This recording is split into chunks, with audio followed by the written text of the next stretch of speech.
जय हिंद दोस्तों, आप सभी लोगों का बहुत बहुत स्वागत है। तो हिंदी की जो हमारी ये ब्रह्मास्त्र सीरीज़ है, इसमें हम पूरी हिंदी पढ़ेंगे जो आर के लिए ज़रूरी है। पहला वीडियो अपलोड हो चुका है, आप ज़रूर देख लीजिएगा। उसमें 23 प्रश्न हमने डिटेल में देखे हैं विलोम शब्द के। अब उसके आगे आज हम लोग देखेंगे। तो चलिए स्टार्ट करते हैं। सबसे पहला शब्द है प्राप्य का विलोम शब्द क्या होगा। तो देखिए, इसका दुष्प्राप्य और अप्राप्य दोनों ही होगा, क्योंकि यहाँ दुष और ये सब जो उपसर्ग का प्रयोग हो रहा है उसका अर्थ ही होता है कि बहुत मुश्किल से, कठिनाई से। दुष का कहीं भी आप शब्द में अगर आप प्रयोग देखेंगे तो उसका अर्थ हो जाता है कि बहुत कठिन है, बहुत मुश्किल है। इस तरीके से इसका शब्द का प्रयोग होता है। तो इसका जो अर्थ है वो अप्राप्य, मतलब जो प्राप्त हो सके वो प्राप्य, जो प्राप्त ना हो सके। अ का अर्थ हो जाता है नहीं के अर्थ में, कि जो मुमकिन नहीं है, जो नहीं हो सकता है, इस तरीके से। तो दुष्प्राप्य और अप्राप्य दोनों इसका सही अर्थ होगा। उपर्युक्त दोनों शब्द इसका सही ऑप्शन होगा। सुशील का विलोम शब्द क्या होगा।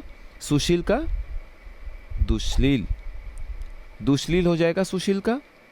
और अश्लील का जो विलोम शब्द है वो श्लील या शालीन हो जाता है। तो श्लील जो लिखा हुआ है इसका विलोम शब्द अश्लील हो जाएगा।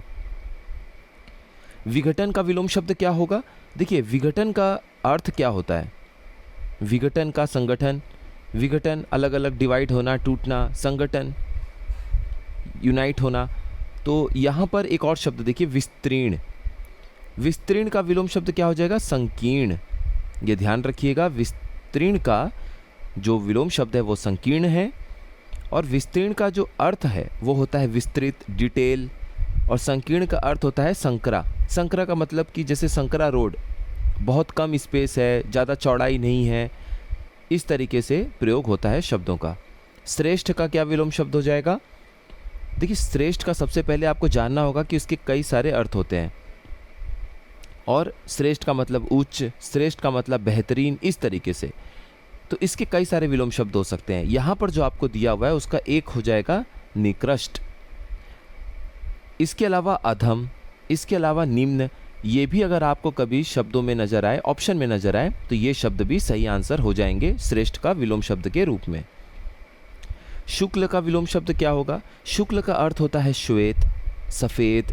तो इसका विलोम शब्द क्या हो जाएगा, असीत। देखिए यहाँ पे असीत लिखा है, बिल्कुल असीत हो जाएगा, क्योंकि असीत का अर्थ कृष्ण यानी कि काला, इसके अर्थ में होता है। अब यहाँ पर ऑप्शन आपको कृष्ण नहीं दिया हुआ है, इसीलिए असीत लिखने की वजह से असीत आंसर इसका सही हो जाएगा। अगर कृष्ण लिखा हुआ नजर आए तो शुक्ल का विलोम कृष्ण भी होता है। कुंठित का विलोम शब्द क्या हो जाएगा। कुंठित का विलोम शब्द तीक्ष्ण हो जाएगा। कुंठित का अर्थ मूर्ख, जड़, जैसे कहते हैं ना जड़ बुद्धि है। जड़ का अगर सिर्फ जड़ आप देखेंगे तो जड़ का विलोम शब्द चेतन भी पढ़ते हैं आप लोग, जड़ का चेतन। और कुंठित का अर्थ जड़, मूर्ख दोनों ही अर्थ में होता है। तीक्ष्ण का अर्थ होता है बहुत तेज नोक वाला या तीव्र बुद्धि वाला। इनके लिए प्रयोग होता है शब्द तीक्ष्ण। तो कुंठित का यहाँ पर विलोम शब्द हो जाएगा तीक्ष्ण। साधिकार का विलोम शब्द क्या होगा। साधिकार, जिसे अधिकार प्राप्त हो, अधिकार सहित, वो होता है साधिकार। तो साधिकार का निर्धिकार हो जाएगा, अनधिकार हो जाएगा। 2 और 3 दोनों हो जाएगा, क्योंकि यहाँ जो अन उपसर्ग है और जो निर उपसर्ग है, इन दोनों का ही अर्थ होता है निगेटिव, नहीं के सेंस में। तो जिन्हें अधिकार प्राप्त नहीं है वो हो जाएंगे अनधिकार। आपको अधिकार प्राप्त नहीं है तो अनधिकार शब्द का प्रयोग होगा, निर्धिकार हो जाएगा। और अधिकार सहित अधिकार प्राप्त हो तो साधिकार। सूत्रपात का विलोम शब्द क्या हो जाएगा। सूत्रपात का मतलब होता है किसी चीज़ को आरंभ करना, शुरुआत करना। तो उपसंहार और समापन, ये दोनों ही शब्द सही हैं। तो उपर्युक्त दोनों शब्द इसके सही आंसर हो जाएंगे। और जैसा हम लोगों ने अभी देखा, सूत्रपात का अर्थ होता है शुरू, प्रारंभ, आरंभ। और उपसंहार का समाप्ति, लेख के अंत में दिए जाने वाला जो सार होता है वो भी आपका उपसंहार कहलाता है। स्वजाति विलोम शब्द क्या हो जाएगा। स्वजाति जो अपनी जाति का है, तो इसका विजाति।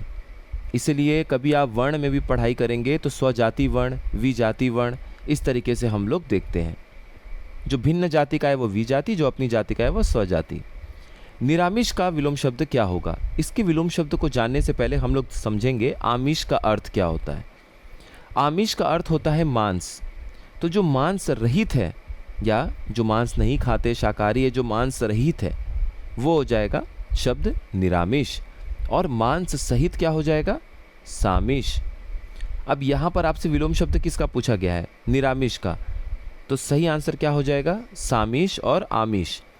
ज़्यादा सही आंसर सामिष होगा, मांस सहित, लेकिन यहाँ आमिष भी दिया हुआ है, मांस के अर्थ में प्रयोग होता है, तो ये दोनों ही आंसर सही हो जाएगा। सिर्फ सामिष हो तो इसका निरामिष विलोम शब्द हो जाएगा, याद रखिएगा। सापेक्ष का विलोम शब्द क्या होगा? सापेक्ष का अर्थ समझिए। सापेक्ष का अर्थ होता है जो दूसरों पर आश्रित हो या किसी की अपेक्षा करने वाला, किसी से चाह रखने वाला, उम्मीद रखना, ये सापेक्ष। तो इसका विलोम शब्द क्या हो जाएगा? निरपेक्ष, क्योंकि यहाँ पे निर उपसर्ग का प्रयोग है। तो निर उपसर्ग का प्रयोग है तो वो उसको अपोजिट बना देगा, अलग बना देगा, नहीं के अर्थ में इसका प्रयोग होगा। तो सापेक्ष का विलोम शब्द हो जाएगा निरपेक्ष, यानी कि अपेक्षा न रखने वाला, निराश्रित। और इसी तरीके से दूसरे पे जो आश्रित है वो आश्रित, आप दूसरे पे निर्भर हैं, और इसका विलोम शब्द हो जाता है निराश्रित। यहाँ पर भी निर उपसर्ग का प्रयोग हो रहा है। संकीर्ण का विलोम शब्द क्या हो जाएगा? विस्तीर्ण, क्योंकि विस्तीर्ण का जो अर्थ है वो विस्तृत होता है, डिटेल। और संकीर्ण का जो अधिक चौड़ा या विस्तृत नहीं है, संकुचित है, थोड़े में है, तो वो संकीर्ण हो जाता है। संकीर्ण मानसिकता का भी प्रयोग शब्द हम करते हैं। विनाश का विलोम शब्द क्या होगा? यहाँ ध्यान दीजिए। विनाश का जो विलोम शब्द है वो हो जाएगा सृजन। सृष्टि का विनाश करने वाले, सृष्टि का सृजन करने वाले, पालन करने वाले। सृष्टि का सृजन का अर्थ होता है फिर से चीज़ों को बना देना, इस तरीके से। और विध्वंस अगर आपको शब्द नजर आएगा तब इसका विलोम शब्द हो जाएगा निर्माण। विध्वंस का विलोम शब्द क्या होगा? निर्माण। और विनाश का विलोम शब्द क्या होगा? सृजन। यथार्थ का विलोम शब्द क्या हो जाएगा? देखिए, यथार्थ प्रैक्टिकल लाइफ में जीना है, प्रैक्टिकल, यथार्थ जो हकीकत है। कृत्रिम आर्टिफिशियल, अयथार्थ ये भी ठीक है, कल्पित प्रैक्टिकल लाइफ में आप नहीं जी रहे हैं, जो आपके सामने हो रहा है आप उसको फेस नहीं कर रहे हैं, यथार्थ में नहीं जी रहे हैं, कल्पित दुनिया में जी रहे हैं। कल्पित अगर सिर्फ शब्द लिखा हो तो इसका विलोम शब्द अकल्पित भी होता है। अकल्पित, ध्यान दीजिएगा, अकल्पित। हम लोगों ने पीछे भी पढ़ा था कल, कल्पनीय का अकल्पनीय भी होता है। तिरस्कार का विलोम शब्द क्या होगा? तिरस्कार का अर्थ होता है अपमान करना, अनादर करना, अवज्ञा। तो इसका जो विलोम शब्द है वो जाएगा सत्कार करना। अतिथि का सत्कार करते हैं, अतिथि का तिरस्कार नहीं करते हम लोग। प्रछन्न का विलोम शब्द क्या हो जाएगा? प्रछन्न का विलोम शब्द अप्रछन्न भी होता है और प्रकट भी होता है। देखिए, प्रछन्न का अर्थ समझिए, वो होता है ढका हुआ, कवर्ड। कोई चीज़ ढका हुआ है तो प्रछन्न है। इसके लिए एक शब्द होता है आच्छादित। तो विलोम शब्द आप पढ़ते हैं अनाच्छादित, मतलब अनकवर्ड। और कवर्ड है कोई चीज़, ढका हुआ है तो आच्छादित।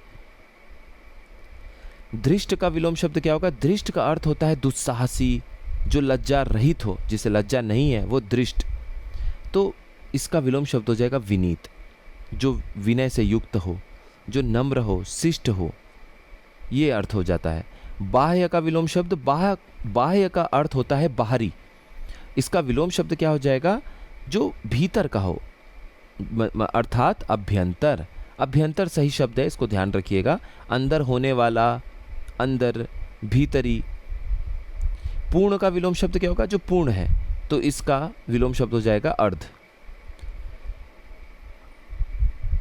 और आधा का क्या हो जाता है? पूरा। पूर्ण का क्या हो जाएगा? अर्ध। अपसरण का विलोम शब्द क्या हो जाएगा? अभिसरण।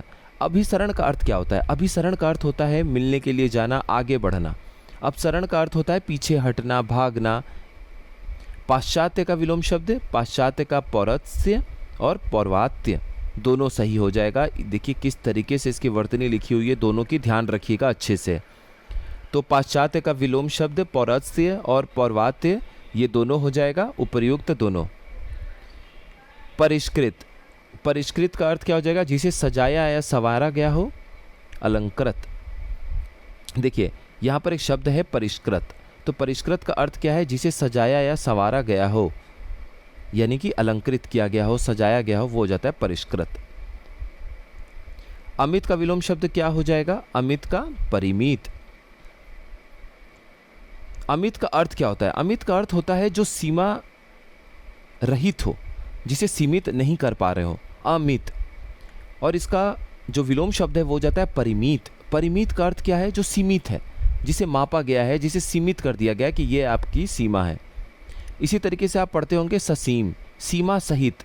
स का अर्थ यहाँ पर हो जाता है सहित, तो जो सीमा सहित है वो ससीम, और जो सीमा रहित है वो हो जाएगा असीम। ख्याति का विलोम शब्द क्या हो जाएगा? कुख्याति, अख्याति, दोनों ही इसका सही आंसर है। धरती का विलोम शब्द, धरती का विलोम शब्द हो जाता है आकाश, याद रखिएगा। और अंबर, इसका विलोम शब्द हो जाता है अवनी। अवनी का अर्थ भी धरती ही है, लेकिन अंबर का अवनी।